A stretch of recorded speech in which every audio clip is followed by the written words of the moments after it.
Bună seara!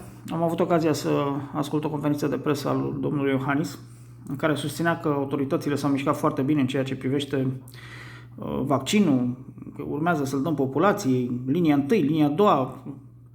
Domnul Iohannis, eu vă spun sincer, cum dumneavoastră aveți informații și noi avem informații.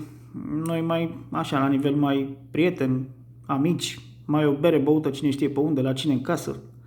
Dom'le, nu vrea nici dracu să vaccineze. Așa că vedeți câte luați, să nu rămâneți cu ele. Mai rămâne dracu și dator pe ăla aia pe acolo.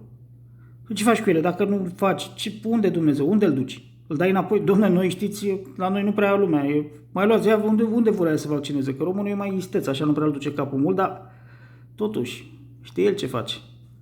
Și atunci, lăsați-o dracu, dom'le, că despre ce vorbim?